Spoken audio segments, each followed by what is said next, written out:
आजको मेरो first visit चाहिँ कफी फ्याक्ट्री कानी चोकबाट चाहिँ सुरु भएको छ र हाम्रो आदरणीय मेरो प्यारो राजेन्द्र सर नमस्कार। हजुर चाहिँ यो कफी फ्याक्ट्रीमा चाहिँ कति भयो तपाईँले निरन्तर रूपमा काम सिकिरहनु भएको? आज 36 दिन भयो।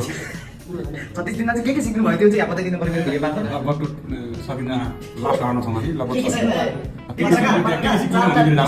सिकियो भन्दा पनि के सिकिएन भन्नेतिर जाँदा राम्रो लाग्छ। चारवटा डिसको नाम भन्नुहोस् त। तपाईँ यस्तो राम्रो ब्रान्डमा आएर तपाईँ कफी सिक्नु भएको चारवटा डिसको नाम भन्नु। चारवटा डिसको नाम भन्नु पर्यो। एस्प्रेसो, डोबी, लेते, चाहिँ मेरो भयो त्यही पनि म खान्छु। हाम्रो यो त आदरणीय अङ्कल अमित सर तपाईँ पनि आउनु भएको कति भयो त नि यहाँ सिक्नलाई?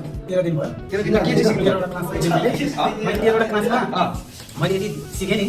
हाम्रो एकदमै राम्रोसँग गाइडलाइन गर्नुहुने हाम्रो प्यारो मिस म्याम निरन्तर सम्झना चाहन्छु उहाँलाई। मैले हामीलाई धेरै एकदम राम्रोसँग सिकाउनु भएको छ। र अब 13 दिनमा हामीले चाहिँ क्याप्चिनो बनाउन सक्यौँ। नभए मेरो युट्युबमा गएर हेर्नु होला के छ क्याप्चिनो। युट्युबको नाम पनि भनिदिनुहोस् त। युट्युबमा गएर @justfeeling हान्नुभयो भने आउँछ अथवा अमृत अस्ति हाल्दा नि हुन्छ।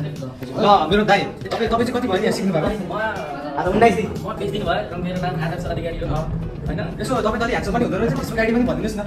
त्यही अब नामै आदर्श अधिकारी भन्छ उसको गाडी। र हाम्रो यतापट्टि हुँदो रहेछ एउटा सर र ऊ चाहिँ दबाई रहनु भएको छ के तपाईँको नाम भनिदिनुहोस् त यो दबाईको? दबाईको मोको हो फेरि म त अर्कै बुझिरहेको थिएँ। धन्यवाद। मक्कामा अनि हाम्रो सरले के बनाउनु लाग्नु भइरहेको छ त यहाँ? हनी लाटे र हाम्रो गुरुआमा आदरणीय गुरुआमालाई नमस्कार छ। हजुरले चाहिँ स्टुडेन्टहरूलाई राम्रो गाइडलाइनको कफी फ्याक्ट्रीमा आएर चाहिँ म्यामबाट नै सिक्न भयो भने चाहिँ एकदम छिटो के अरूले चाहिँ 35 दिन लाग्छ भने हामीले 13 दिनमा क्याप्चिनो सिक्यौँ भने चाहिँ कति हामीलाई कति गाइडलाइन गर्नुभएको छ। थ्याङ्क यू गुरुआमा। यस्तो धेरै स्कुलमा सिके पनि फेरि दिमागमा घुसिँदैन त्यो पनि हो। होइन हामी एकदम अहिले भर्खर क्याफेमा चाहिँ खान सक्ने बनाइसक्यौँ। हो त्यसो भए तपाईँ आउनुहोस् न। त्यस्तो भए तपाईँले मिसिनको नाम पनि भनिदिनुहोस् न त। भन्नुहोस् न ल मिसिनको नाम पनि जल्दी भन्नुहोस् न त्यहाँ कफी हामीले चाहिँ यो के गरिरहनु भएको? हामीले चाहिँ फालेको फालेको नाम पनि भन्नुहोस्। यो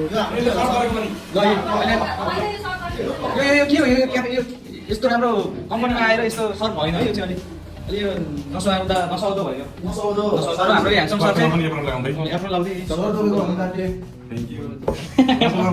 ल सरलाई यो एकचोटि सुरुप बनाएर यहाँ यसो यसको टेस्टको बारेमा हल्का दिनु न है त। के छ टेस्ट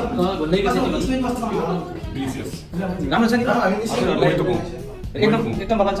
ल अब सर तपाईँ अब गुरुआमालाई चाहिँ अब म धेरै बधाई दिन चाहन्छु कि तपाईँले यत्रो कोठामा पनि